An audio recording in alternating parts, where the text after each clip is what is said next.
There was a boy in 1869 Missouri whose name you were never meant to hear. He was never listed in the census. No gravestone marks his passing, and yet every house he entered something died, sometimes livestock, sometimes children, and eventually entire bloodlines. He wasn't erased from history because he didn't matter. He was erased because what he was could not be explained. Until now. History is not what you think. You've been fed a version of the past scrubbed clean of anomalies, sanitized, streamlined, and sold to you like folklore. But every once in a while a story slips through. A page survives. A whisper in a forgotten journal. A record sealed under dust and lock, waiting for someone reckless or brave enough to open it. In the winter of 1869, Dr. Samuel Harding, one of the last frontier physicians with formal medical training, delivered a letter to the Missouri State Medical Board. It was never published, never archived, but it was copied. And in that copy lies the account of a child he believed violated the boundaries of nature itself. His name was Timothy Caldwell, or at least that was the name given. Some believe the name was fabricated to protect the living. Others think it was assigned to obscure something older, something that had no name in English. The letter outlines Harding's findings, clinical, restrained, but trembling at the edges. His tone shifts midway through, the language growing desperate, almost devotional. This wasn't just a boy. He was the manifestation of a pattern older than memory, charm masking calculation, innocence disguising a predatory will. Timothy was never adopted. He was absorbed. The Caldwell family took him in after the Civil War gutted their bloodline, but what arrived at their doorstep wasn't kin. It was hunger wrapped in skin, and within a year of his arrival, neighbors whispered of withering livestock, children waken, with night terrors, and animals that refused to cross certain fence lines. You weren't supposed to know about Timothy. That's why the Sedalia archives were purged, why 4 farms burned in a single night, why Dr. Harding's house was found empty, save for the final page of his journal nailed to the wall with a rusted scalpel. It read only, "The boy is watching me, and he does not blink." You're already falling down the rabbit hole. This isn't folklore, it's forensic. Keep watching. The further we go, the less certain you'll be of your own childhood memories. In every town there's a child whose name the old folks won't say out loud, not out of superstition, but because the memory itself carries weight. And in Sedalia, Missouri, that name was Timothy Caldwell, except Timothy never cried, never bled, never got sick. And when others did, he watched, always watched, with those pale blue eyes that made grown men forget their prayers. They said Timothy arrived with nothing but a cloth bag and silence. His father, a soldier, his mother, lost to consumption. But those were only half-truths, and they spread like folklore because the real truth was unthinkable. Timothy appeared, as if summoned by grief, as if war-torn land needed a new kind of ghost. By spring of 1869, the Caldwell farm, what was left of it, had gone quiet. No more cattle sounds in the morning, no smoke from the chimney. The last known visitor, a peddler named Harmon Wicks, passed by on his way to Jefferson City. He told the innkeeper that he saw the boy alone in the fields, moving with a slowness that felt deliberate, not lazy, measured. Harmon said Timothy turned and looked at him, not waved, not smiled, just stared, and Harmon's horse bucked so hard it threw him into the ditch. That same week, the Patterson girl disappeared. Her bonnet was found near the edge of Black Hollow, a ravine locals avoided even before the war. They say the trees grow twisted there, that birds won't nest in the branches, and yet someone, or something, had carried 10-year-old Elsie Patterson deep into those woods. She was found 3 days later, uninjured but unable to speak, her fingernails caked with soil and her hands clenched into fists so tight the skin split at the knuckles. Dr. Harding was summoned again, but this time he didn't just treat her. He interrogated her, gently, repeatedly, over days. What little she managed to write, between fits of trembling, made his blood run cold. She had been taken, she said, by the quiet boy. Not dragged, not chased, taken, as if she went willingly, as if something inside her already belonged to him. Harding's notes from that week became increasingly erratic. One phrase appears 3 times, underlined, scribbled into margins, margins of margins. He does not choose victims, he chooses witnesses. Keep listening, because what Timothy wanted wasn't death, it was memory. The real question was never, what is Timothy Caldwell? The real question was, who opened the door? Because something came through, and it wore the face of a child, the illusion of boyhood. But every time someone looked too closely, every time they tried to love him or help him, they either lost their mind or their life. By late October of 1869, Dr. Harding no longer referred to Timothy as a patient. His journal entries shift tone, clinical vocabulary replaced with warnings. He began using phrases like vector of harm, mimetic predator, and pathogenic intelligence.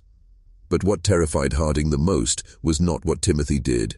It was how others responded. The townsfolk liked the boy. After each strange death or disappearance, Timothy's presence somehow soothed them. He spoke little, but when he did, it was always the right words at the right time.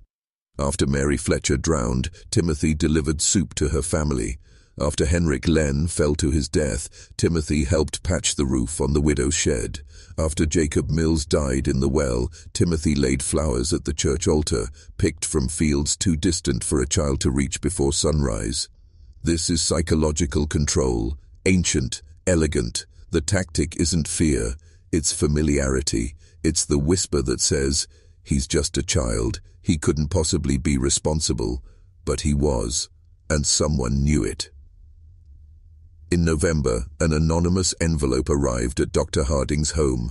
No return address, no letter inside, only a scrap of paper, yellowed with age. On it, a symbol, crudely drawn, a circle split by 3 jagged lines, and beneath it, in faint pencil, "He is not the first. You must burn the root." Harding showed the symbol to the local pastor, Reverend Eli Grant. The pastor turned pale. He said it resembled an old European ward meant to mark graves that should never be opened.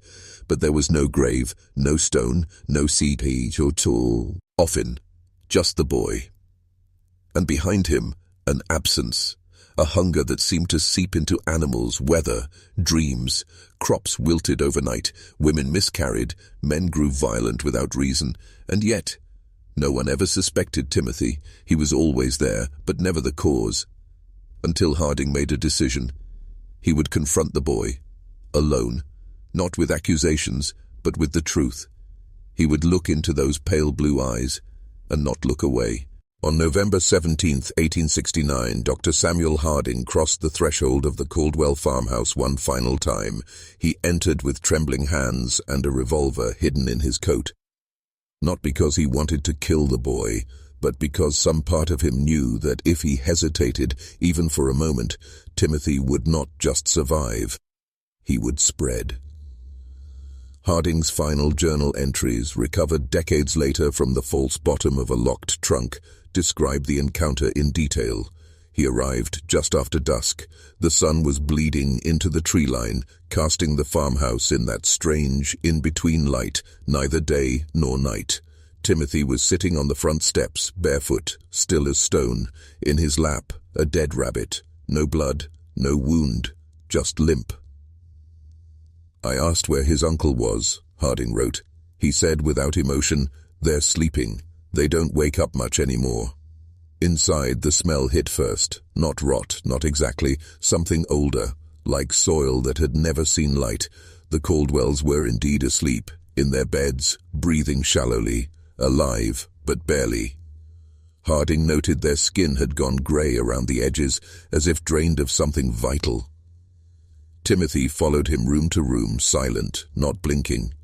Then, in the parlour, Harding asked the question no one had dared speak. "What are you?" The boy smiled, not a child's smile. There was no warmth, no confusion, no pretense. It was the smile of something waiting for you to finally understand. "You already know," he said. What followed, Harding would later call a revelation, not a conversation. He didn't record Timothy's exact words, only that the boy spoke of things no child could possibly know. Names of cities long buried, practices outlawed before Christ, blood rituals performed beneath eclipses. He spoke of cycles and how the watchers always return, of others like him seeded across time, always in orphanages, always in wars, always in the aftermath of plague. "They plant us in grief," Timothy said, "because that's where people stop asking questions." At some point, Harding dropped the revolver, not from fear, from paralysis. His limbs stopped listening, his breath shallowed, but his mind remained sharp. That was the punishment, to see clearly and be unable to act. Timothy stepped closer, placed the rabbit at his feet, and whispered, "This one broke too fast. I'll find better." Harding stumbled out before midnight. He would never practice medicine again, but he would write, obsessively, because the boy had said one more thing before he left. "You're going to tell people, but they won't believe you until they see one themselves." When a man witnesses something outside the framework of reality, he either retreats into silence or becomes a prophet. Dr. Harding chose the latter, but prophecy is punished in the modern world, especially when it comes wrapped in madness and ink-stained hands. He spent his final weeks writing, pages that no one would read for over a century, because the truth, as always, was too heavy for the age that birthed it. In early December of 1869, Dr. Harding left Sedalia under a false name. He traveled east by train, carrying only a satchel containing 3 items: his medical license, a weathered Bible with passages blacked out, and a leather-bound journal marked TC in blood-colored ink. He would die a month later in a Baltimore asylum, committed by strangers, labeled delusional, forgotten by history. But his writings didn't vanish. They were hidden, preserved by a nurse who read them in secret, a woman whose own daughter had vanished years before under circumstances eerily similar to what Harding described. Her name was Margaret Wren. She never spoke publicly about what she read, but she ensured the pages survived, passed them down, one generation to the next, always to women, always in times of war. What those pages reveal is staggering. Timothy Caldwell was not unique. Harding's journal references at least 7 other names scattered across continents and centuries, children of war, plague, and ruin, each one orphaned, each one absorbed into new families, each one leaving behind a trail of quiet devastations, not crimes, not scandals, but slow, systemic unravelings, farms failing, families fracturing, towns dissolving into superstition and silence. These children didn't destroy with force, they dismantled with influence, with presence, with small, intentional acts of imbalance. The journal repeats a phrase, written in different languages, across multiple tries. He does not need to kill, he only needs to be near. Timothy's power wasn't in violence, it was in erosion. He frayed the edges of sanity. He weakened moral structures, he drained vitality, like a concept made flesh, something parasitic but metaphysical, a presence you couldn't explain but couldn't forget, a glitch in the story of human innocence. This is not about one child, this is about a pattern, a design. And if you're still watching, you already feel it, don't you? That tightness in your chest, that flicker in the corner of your eye, that quiet question rising inside your own memory. Did I ever meet a child like that? The tragedy of evil is not that it hides in the shadows, it's that it wears a smile, calls you by name and sits at your table. Evil isn't a stranger, it's the child you babysat, the student you praised, the lost soul you tried to save. Timothy Caldwell was not the storm. He was the stillness before it, the calm that disarmed you, the innocence that lured you closer, right before the fall. The Caldwell farmhouse burned to the ground on the night of January the 3rd, 1870. No one knows who started the fire. The town records list it as accidental, a chimney flare in dry wind, but witnesses describe something else. A sound like low humming, no wind, no smoke at first, just heat. And Timothy? Gone. No trace, no bones in the ash, no footsteps in the snow, just a single handprint on the glass of the basement window, from the inside, too small to be an adult, too perfect to be burnt. The Caldwell couple never woke up. Their lungs had collapsed, like flowers left without water. The coroner called it natural. But natural things don't make you forget your own children's names, or go blind from dreams. Something left with Timothy that night. Or maybe it stayed behind. Dr. Harding's journal includes one final entry dated January 4th, the day after the fire. It was written in someone else's hand, likely Margaret Wren, the nurse. A single line: "He has become a traveler now. Do not look for him. He will find you." Over the next decade, stories began to surface, never in headlines, always in whispers. A child appearing in places he shouldn't be, military camps, refugee trains, plague wards, always alone, always unharmed, sometimes going by other names: Elias, Jacob, Simon. The same pale eyes, the same calm voice, the same aftermath: illness, madness, silence. One missionary in West Africa wrote of a white-skinned boy who taught the dead to speak. A British surgeon in the Crims mentioned a mute orphan who never blinked. A nurse in Charleston claimed a child touched her hand and she miscarried twins the next night. There is no central record, no government file, no official recognition of this presence, because it doesn't need recognition to exist. It thrives in absence, in the corners of stories, in what people choose not to say. Timothy is not a name. He is a pattern, a seed, and someone keeps planting him.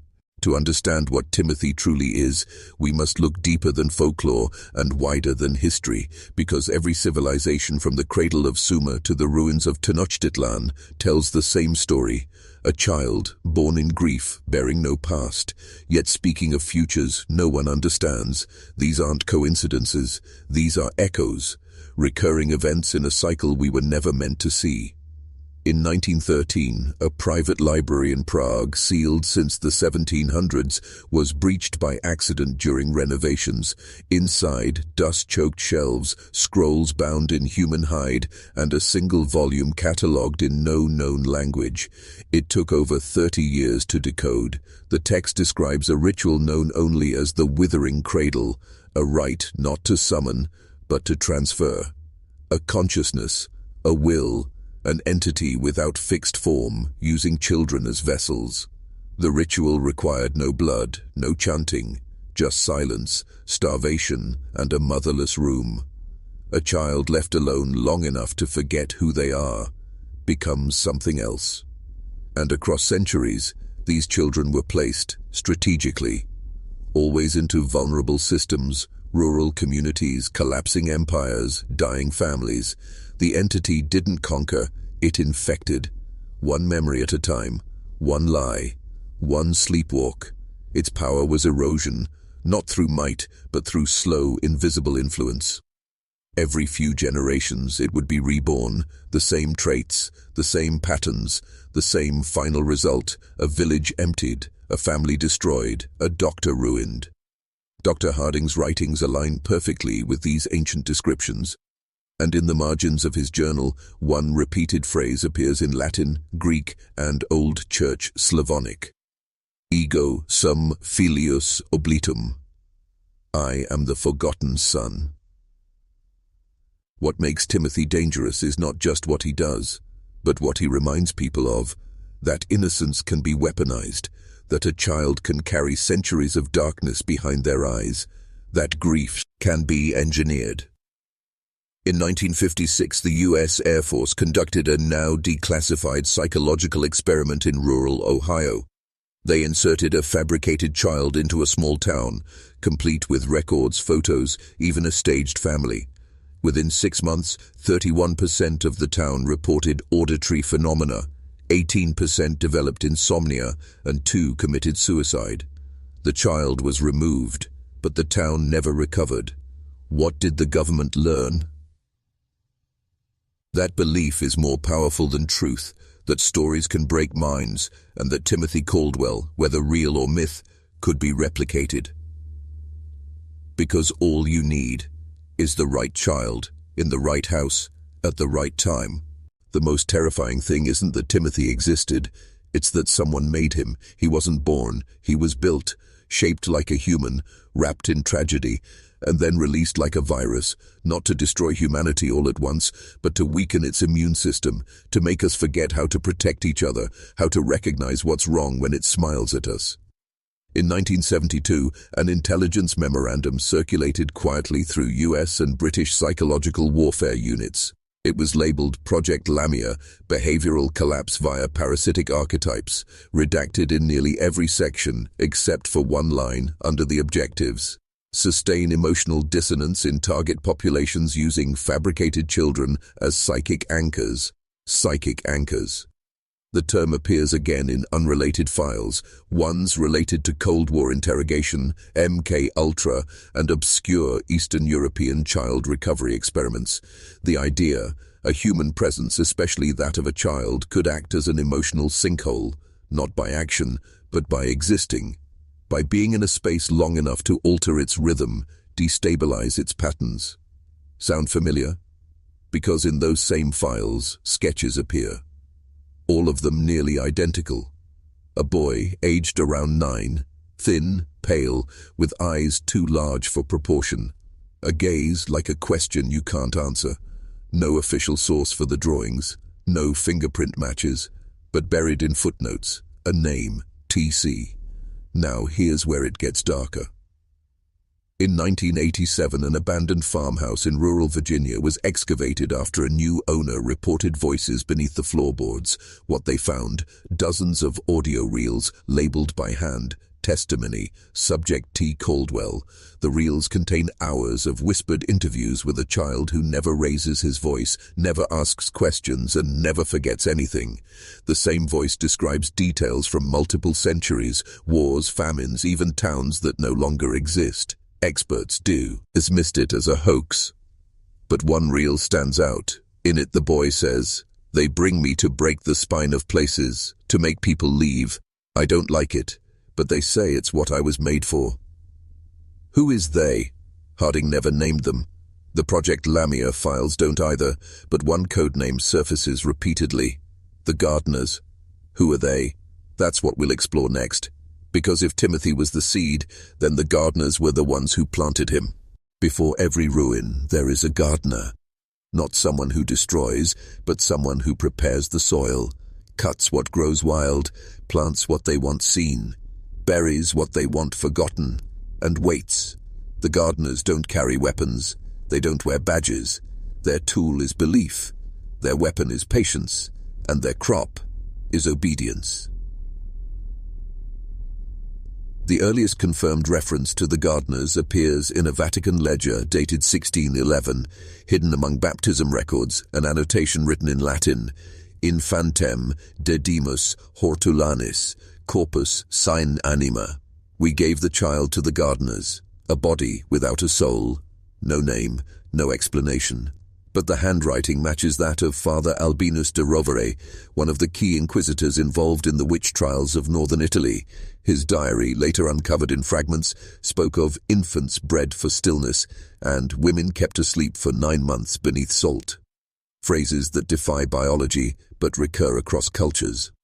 In feudal Japan, certain shinobi clans referenced a shadow order known as the Sakusha, scriptwriters, said to insert false children into noble households to collapse family lines. In pre-colonial West Africa, griots told of boy gods with stranger tongues who arrived before the droughts and left no footprints. In each case, the pattern is the same: a community in crisis. A child appears, known to none, but accepted by all. Within months, division, paranoia, decay. The child vanishes. And always someone nearby, a teacher, a priest, a doctor, later describes a figure in a green coat, or a person who smelled like wet leaves, who insisted the child belonged. That's the gardener's method, infiltration through trust. They don't force you to believe, they guide you to the edge of doubt, and then let you step off. In 2002, a Romanian anthropologist named Iulian Cerecheș compiled 37 accounts of implanted children across 11 nations.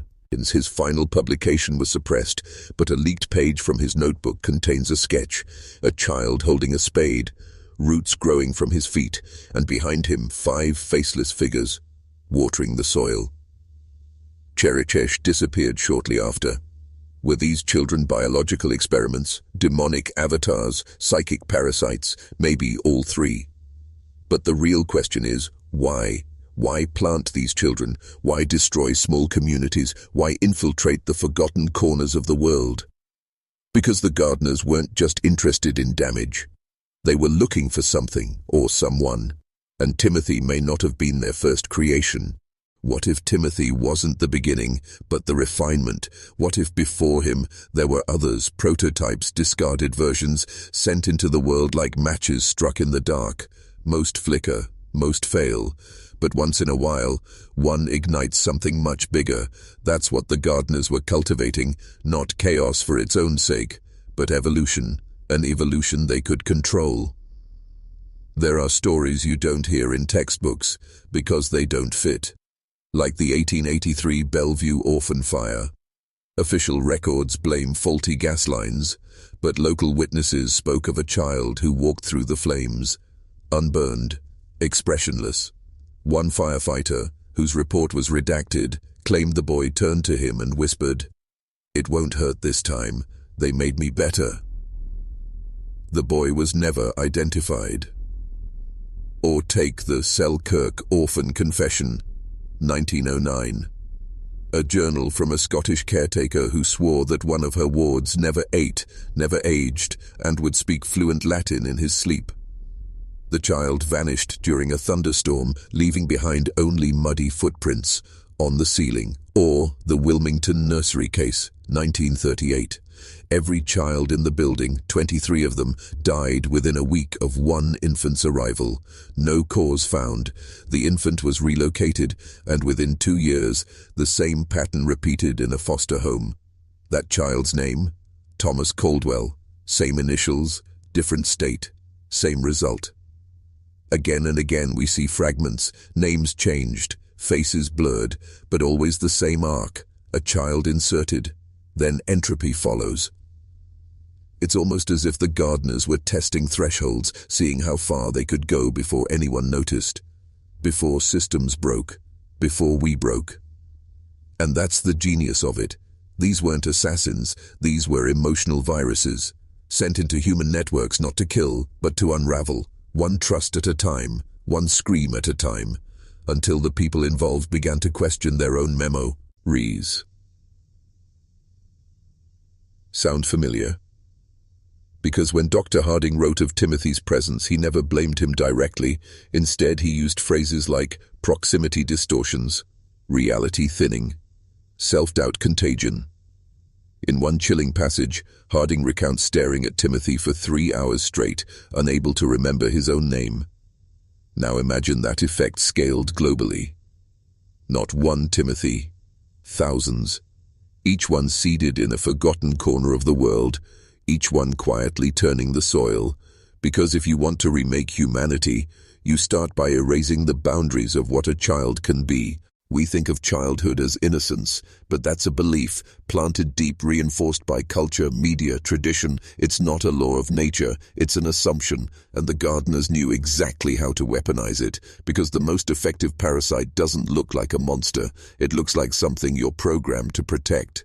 By the early 1990s, whispers of displaced children began surfacing within internal reports at major psychological institutions, Harvard, Tavistock, Institut Pasteur.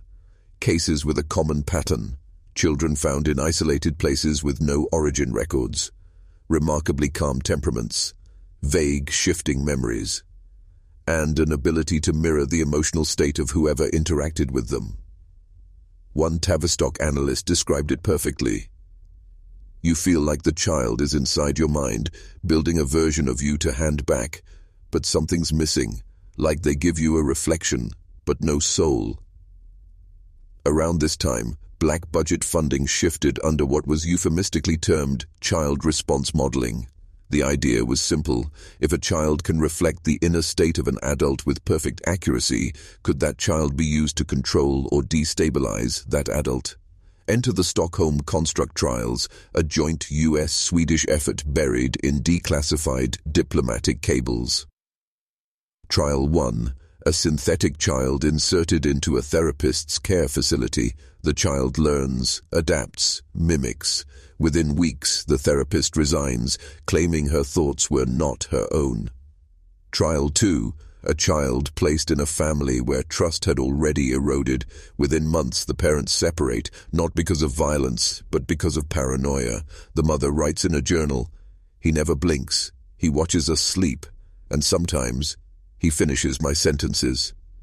Now listen carefully. In each of these cases, the child was retrieved by individuals posing as child protective services. But there's a problem.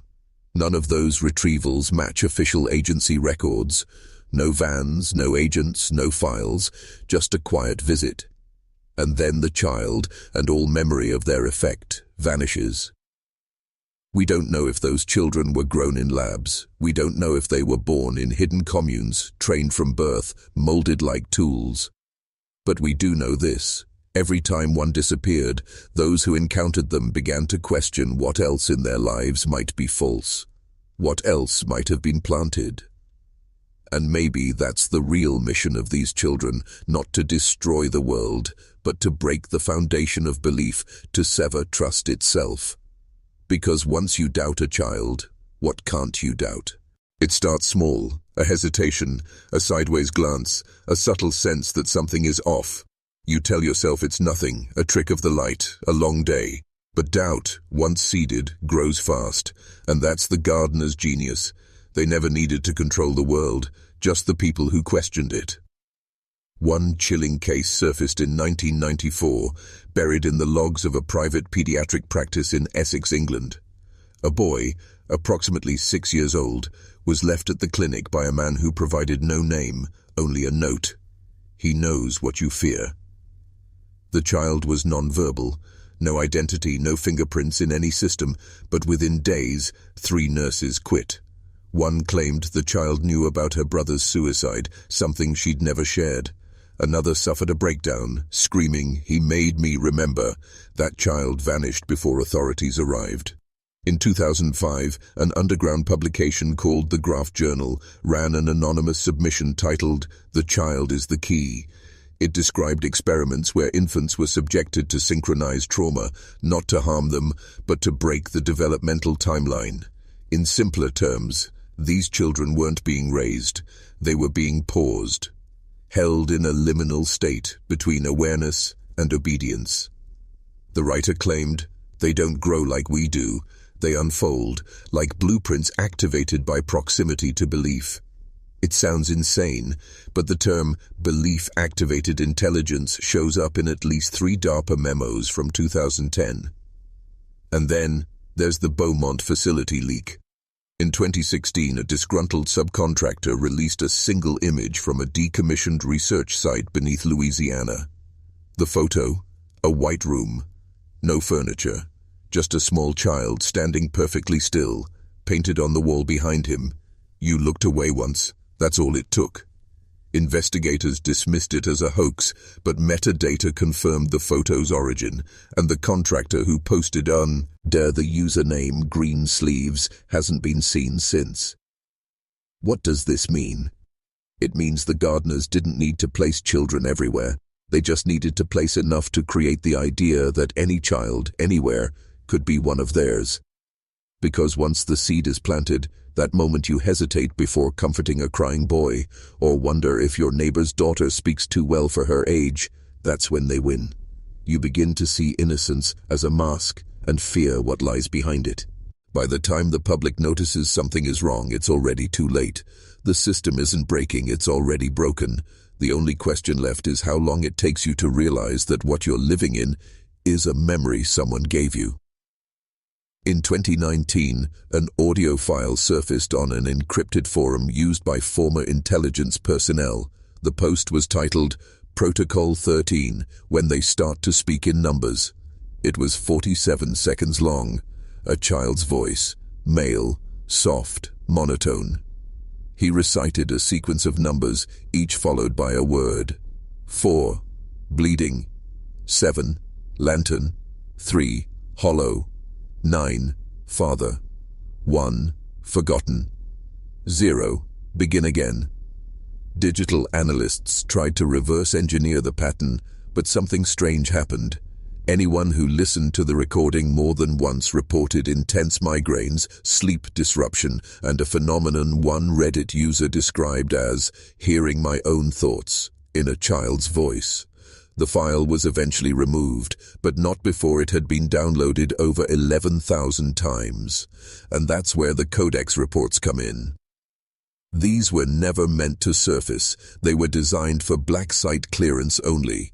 They chronicle what's known as emulative cognitive drift.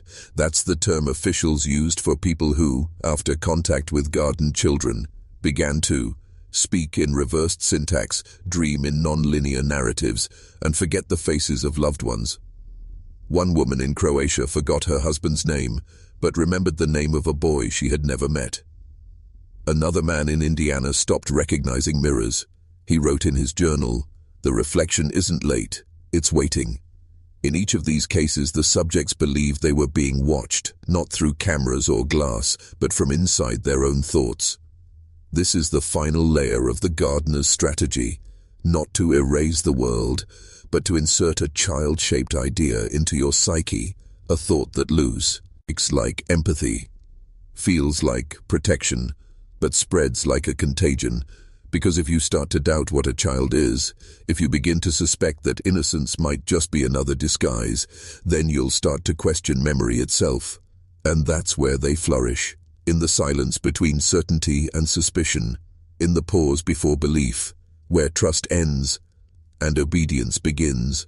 You were taught to see the world through a lens of logic, science, and measurable truth. But what if that framework was never yours to begin with? What if your very definition of real was sculpted, not discovered?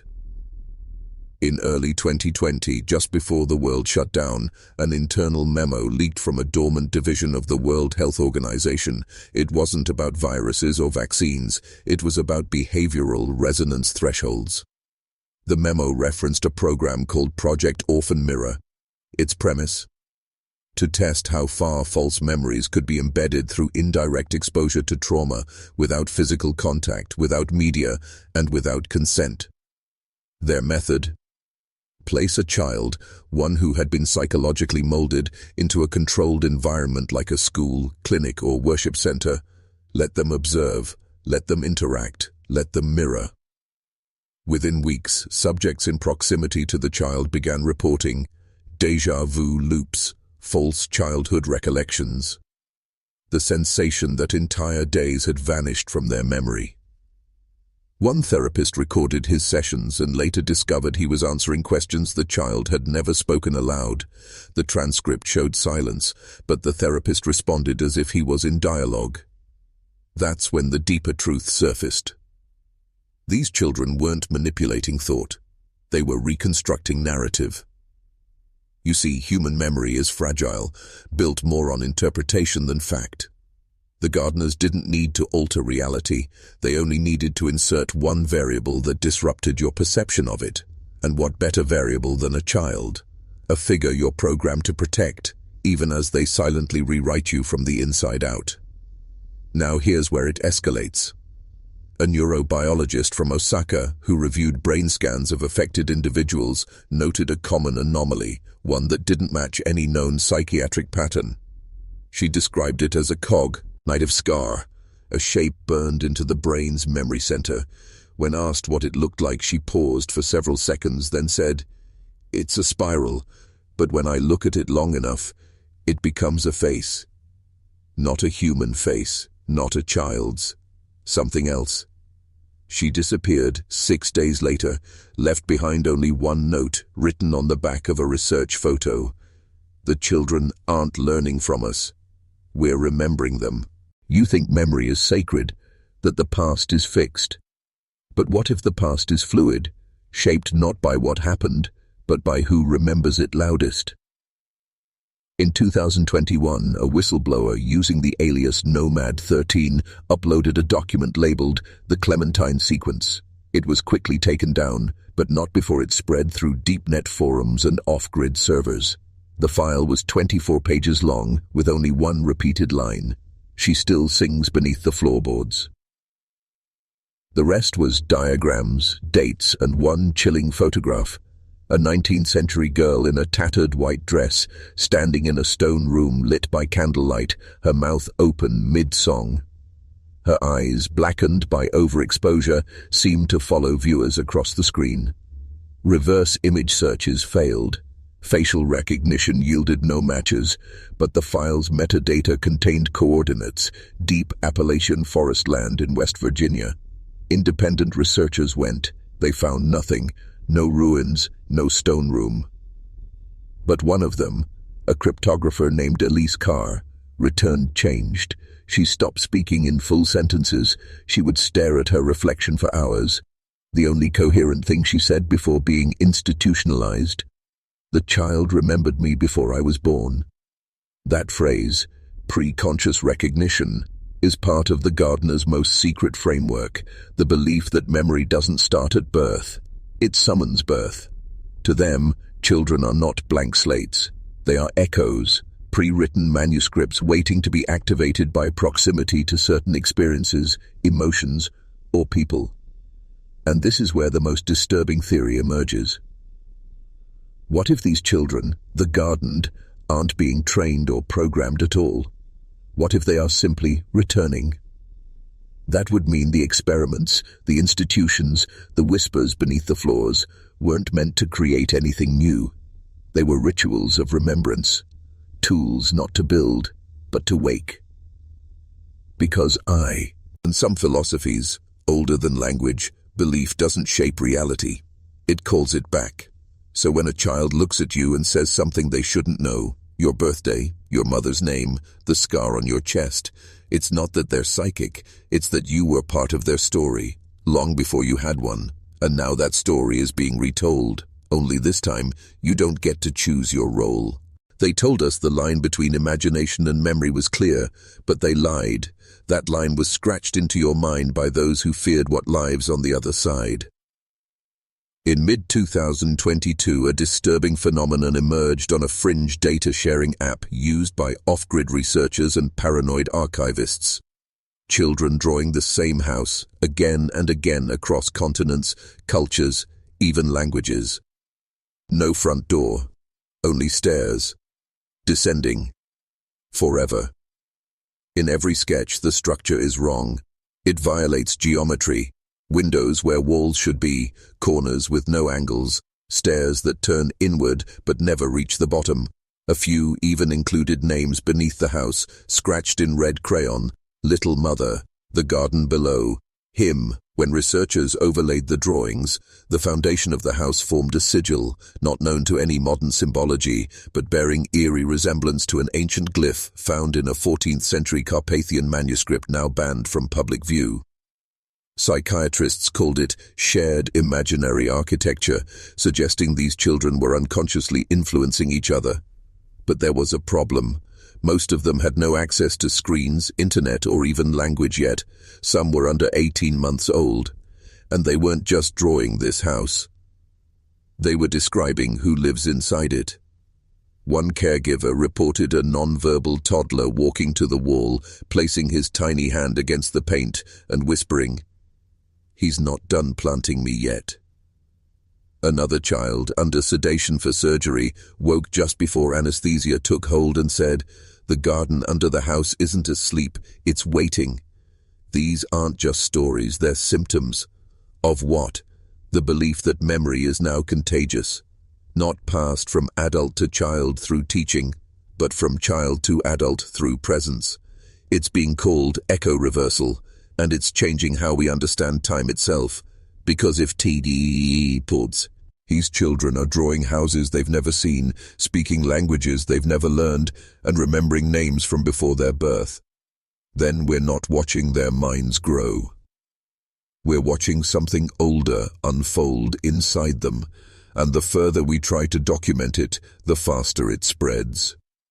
That's why the files keep disappearing, why the footage won't hold, why your own dreams have started to change. The gardeners never had to conquer anything. They just had to wait for you to stop questioning the child who looks you in the eyes and says, "You were the one who buried me. Don't you remember?" At first, they told themselves the children were anomalies, accidents, brief disruptions in the normal flow of cognition, but deep down, they knew. These children weren't breaking reality, they were revealing it. In early 2023, a sealed collection of psychiatric case files from the late 1800s was uncovered in a condemned hospital wing in Charleston, South Carolina. The files had been deliberately hidden behind a false wall, wrapped in copper mesh and bound with wax seals etched with symbols later linked to pre-Christian protection rights. Each file followed the same pattern. A child arrives at the asylum, healthy, mute, wide-eyed. Within 2 weeks, the staff begins to unravel. Nurses forget how to write their own names. Doctors misplace entire hours. One groundskeeper reportedly dug 37 identical holes across the property, claiming he was planting mirrors. And the children? They never aged, not visibly, not once in the 3-year period these records span. The most detailed entry described a girl called Eliza, age approximately 9. She never spoke, but would tap her fingers in perfect rhythm. 5 taps, pause, 3 taps, pause, 5 again. Morse code, the file suggested. Translated, it read, "He put the memory inside me, not mine, yours." Eliza would spend hours in front of blank walls, her eyes darting back and forth as if reading pages only she could see. The staff began reporting dreams of a hollow staircase, whispers behind ceilings, and the sense that their own childhood memories were being rewritten. One doctor, Dr. Ferris Wynne, left only one note before vanishing without resignation.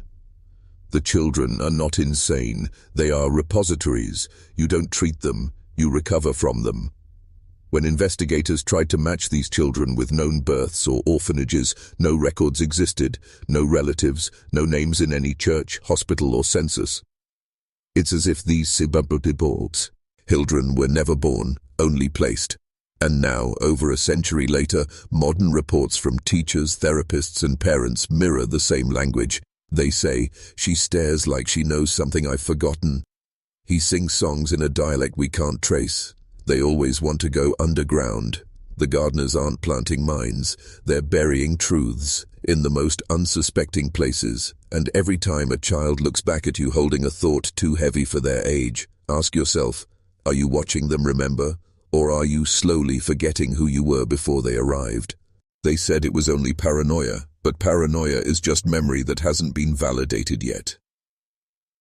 In a private symposium hosted in Switzerland in 2024, invitation only, no media coverage, 11 neurologists, 4 child psychologists, and 3 retired intelligence agents gathered to review what they called Category 5 cognition disruptions.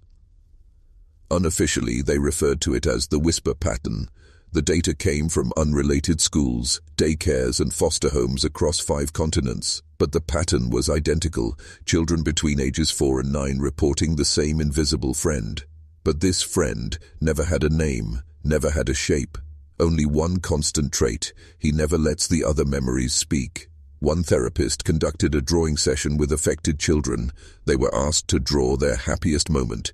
Instead, 14 of the 19 children drew a circle filled with black lines and wrote the phrase, "Below is before." Another drew a spiral staircase and said, "That's how he got out, that's how I'll go back in." These weren't isolated mental disturbances, these were consistent imprints. The neurologists noticed something else. In dream mapping scans of affected children, their brainwaves didn't follow normal REM cycles. Instead, they exhibited patterns identical to those observed in adult survivors of intense psychological conditioning, the kind used in classified memory reconstruction programs. In other words, these children dream like they've been trained. But trained for what? One former agent in attendance leaked a phrase heard repeatedly in surveillance intercepts from 2009 to 2017. "They're born into amnesia, but the soil remembers." It refers to a theory within the gardener's inner circles that certain geographical locations, abandoned asylums, decommissioned orphanages, burned churches, retain imprints of what was done there. And that when a child is placed in its soil, physically or psychically, they begin to resonate, not by choice, but by design. This would explain the sudden bursts of adult-level speech in children, the obsessive drawings, the songs in dead languages, and the repeated phrase spoken by unrelated children in over 200 verified reports. I was never a child, I was a door. The whisper pattern isn't a glitch in development, it's a leak in containment. The gardeners didn't lose control, they opened something, and now, the voices they buried aren't whispering anymore. They're remembering you. There's a reason you don't remember what scared you as a child. It's not because you forgot, it's because something else remembers it for you. In early 2025, a school janitor in Lansing, Michigan discovered something behind a maintenance panel in the gymnasium, a box sealed with human hair and twine.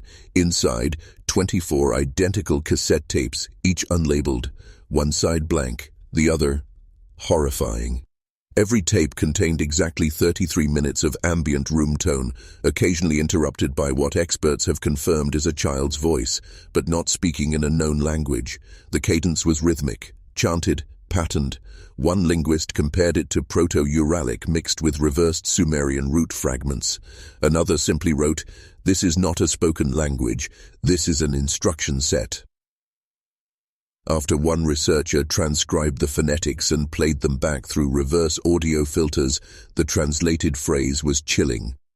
"I was planted in you while you slept, watered with fear, now I wake."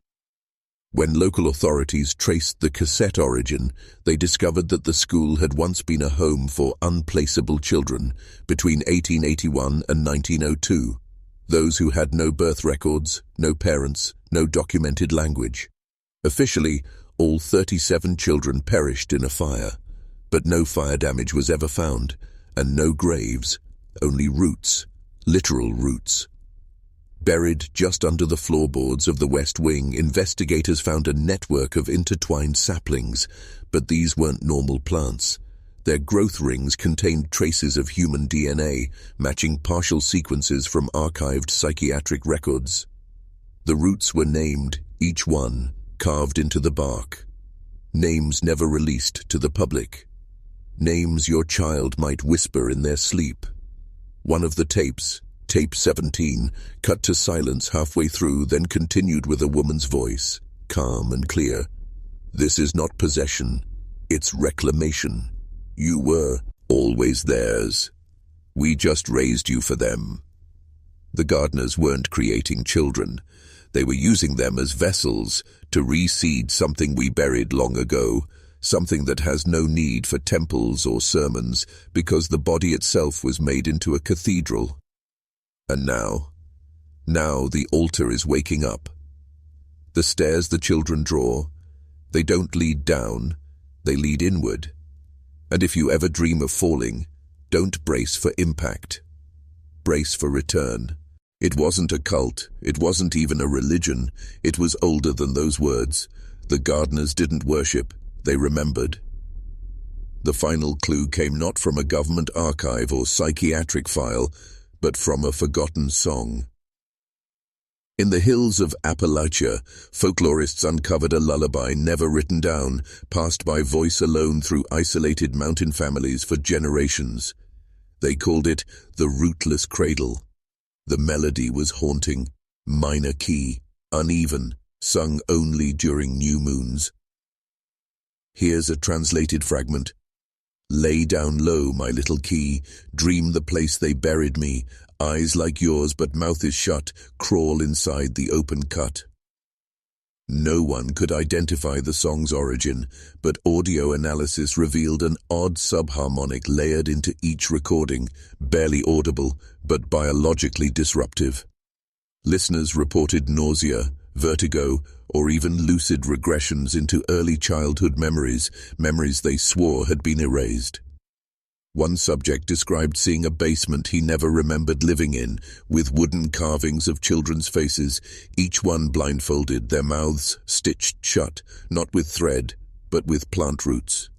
He said he knew their names. He said one of them was his own. That's when the researchers made the connection.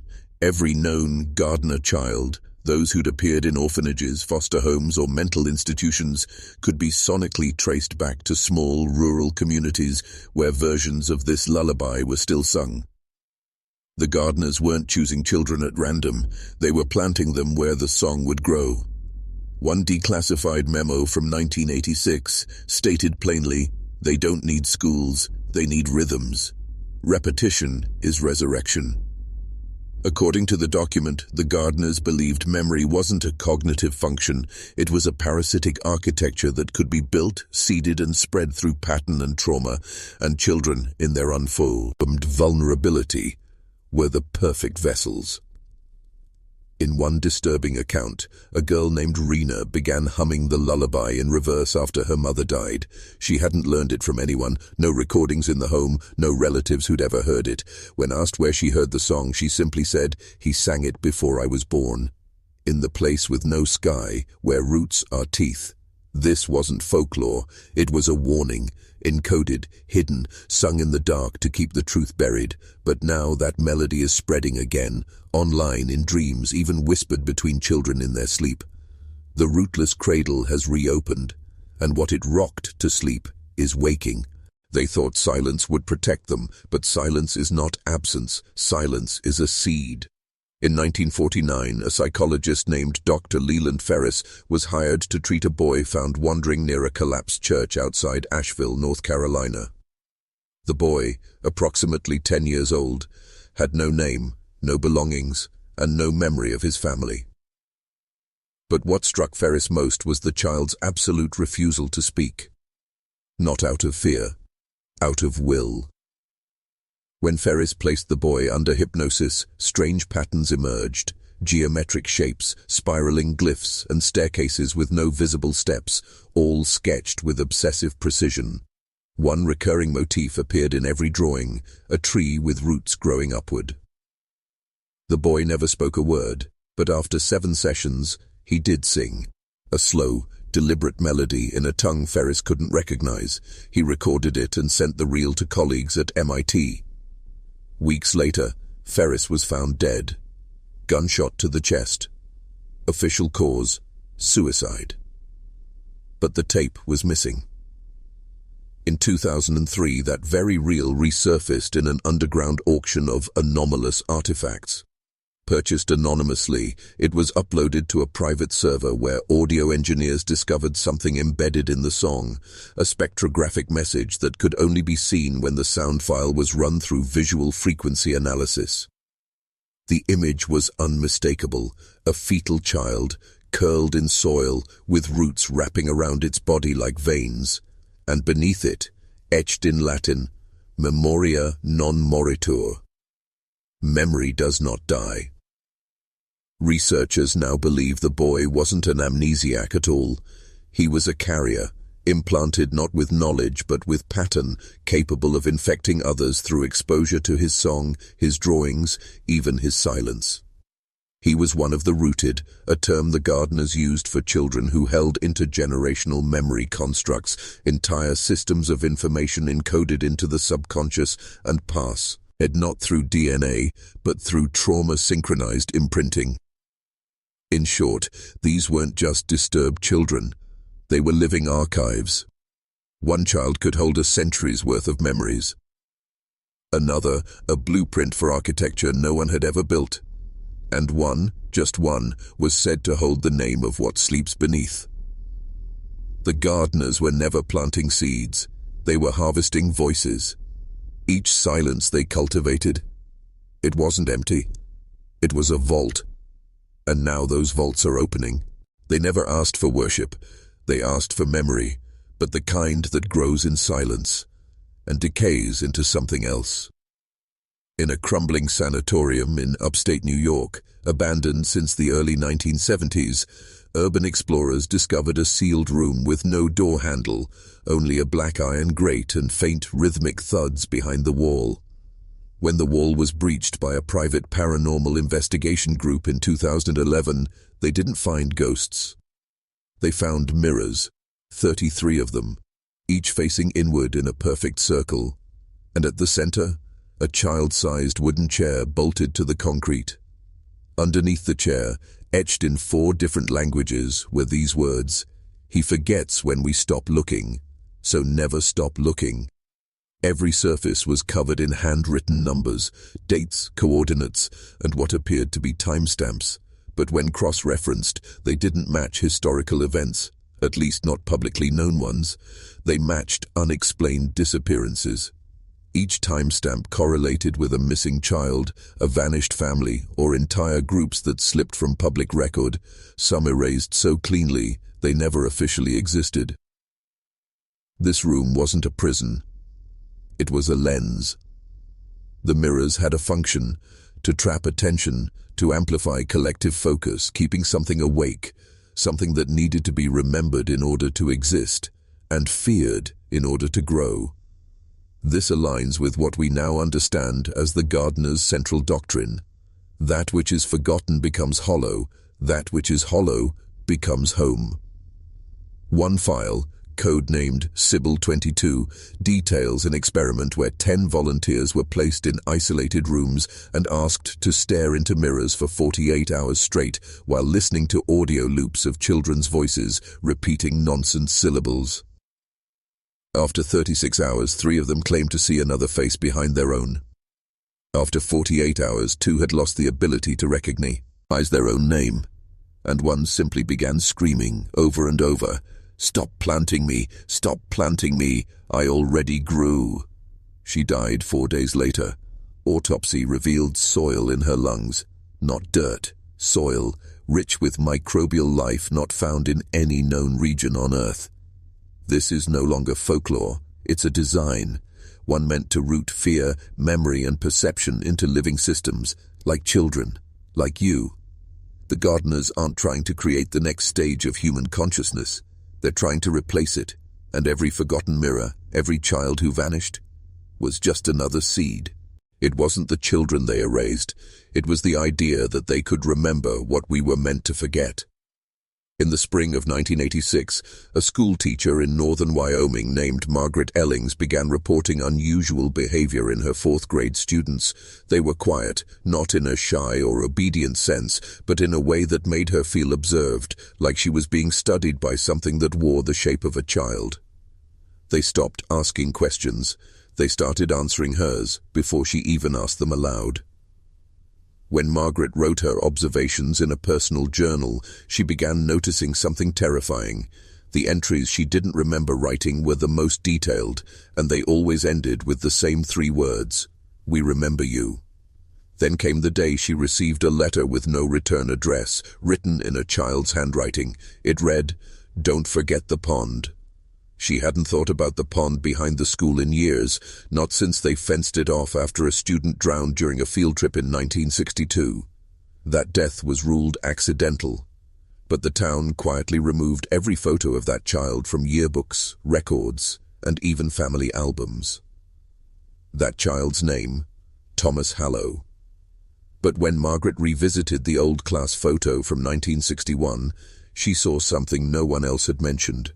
Where Thomas should have stood, there was a blur, as if the film refused to hold his image. And behind the class, a silhouette in the pond's reflection. Tall, gaunt, not a teacher, not human. Local archivists later uncovered a disturbing pattern. Every decade since 1921, a child from that school had vanished or died mysteriously, always near the water. But more unsettling was this. Each of those children shared the same eye color, the same dimpled left cheek, and the same birthmark near the collarbone. Across generations, across families, there were no blood relations. But somehow, they were the same child. Clones, possession. No, something deeper. Recurrence, a memory not just inherited but re-manifested. A fragment of something older, returning in new flesh until its message is delivered, its role fulfilled, and its vessel erased. And what was that message? It was never spoken. It was sung, softly beneath breath, while drawing in soil with a stick. One by one, the roots reclaim. What you forget, we rename. When you sleep, we seed the flame, and you will never leave the game.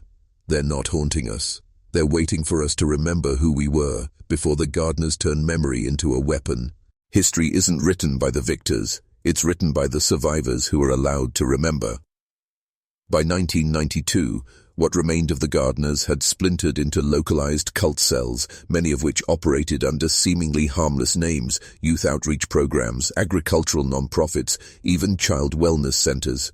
But at the core of each was the same structure, a ritual repeated every 7 years. A child, always between the ages of 5 and 9, and a burial, not of the body, but of the name. One such program in Carroll County, Virginia, was exposed in a classified investigation.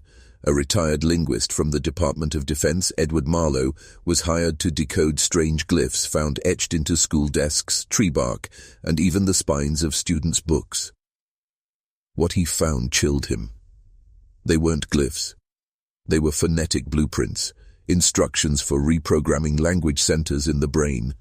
An ancient linguistic virus disguised as symbols kids thought they were doodling.